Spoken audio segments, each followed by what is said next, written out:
पुणे जिल्ह्यातील दौंड तालुक्यातील खामगाव फाटा येथील शेतकऱ्यानं कांद्याला बाजारभाव नसल्यानं अक्षरशः कांदे जमिनीत गाडले।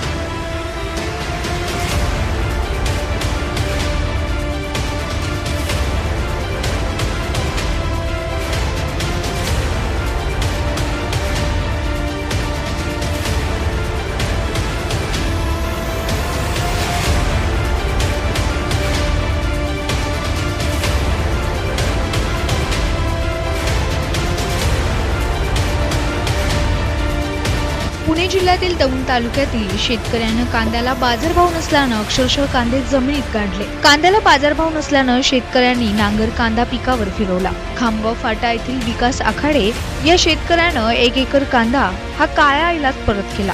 या शेतकऱ्याला कांदा काढणी सुद्धा परवडेना। कांदा 5 रुपये भावानं बाजारात जात असल्यानं शेतकऱ्यांना कांद्याच्या पिकावर नांगर फिरवण्याची वेळ आली आहे। खरंच शेतकऱ्यांचे अच्छे दिन आलेत का? अशी परिस्थिती कांदा पिकावर राहिली तर शेतकऱ्यांना आत्महत्येशिवाय पर्याय नाही। याकडे शासनानं गंभीर दखल घेणं गरजेचं आहे, अशा प्रतिक्रिया शेतकऱ्यांमधून व्यक्त होतात। तुम्हाला काय अपेक्षा आहे? सरकारने कांद्याला कमीत कमी 200 रुपये 10 किलोला बाजारभाव द्यावा, तरच शेतकऱ्याला काहीतरी 4 पैसे शिल्लक राहतील। या सरकारचा नालायकपणामुळे शेतकरी आज मेटाकुटीला आलेला आहे। शेतकऱ्याचा माल ज्या वेळेस तयार होतो तो बाजारपेठेत जातो, त्यावेळेस कुठल्याही मालाला शेतकऱ्याचा बाजारभाव मिळत नाही। आम्ही आता 1 एकर कांद्याला रोटर मारलेला आहे। आमच्या कांद्याला आता 50 रुपये 10 किलो असा बाजार भेटत आहे। तर तो आम्हाला खर्च सुद्धा आमचा निघत नाही। इथून पुढे जरी आम्ही कांदा काढून पाठवायचा म्हटलं तरी आम्हाला कांद्याच्या पिशवीमागे फक्त 150 रुपये भेटतात।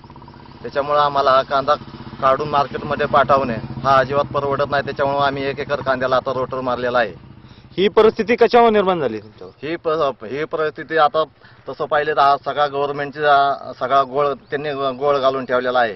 तर त्यांनी जर ते म्हणत असतील जर कांद्याला मार्केट आलं तर त्यांनी बाहेरून कांदा आयात करायचा आणि शेतकऱ्यांकडे आला तो त्याची निर्यात बंदी करायची। त्याच्यामुळं बाहेरचा कांदा आणि आपला कांदा पिकवलेला कांदा हा जास्त मोठा स्टॉक झाल्यामुळं कांद्याला आज ही परिस्थिती उद्भवलेली आहे।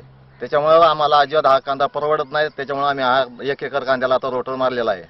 प्रतिनिधी नेहा जगताप, NTV न्यूज, दौंड।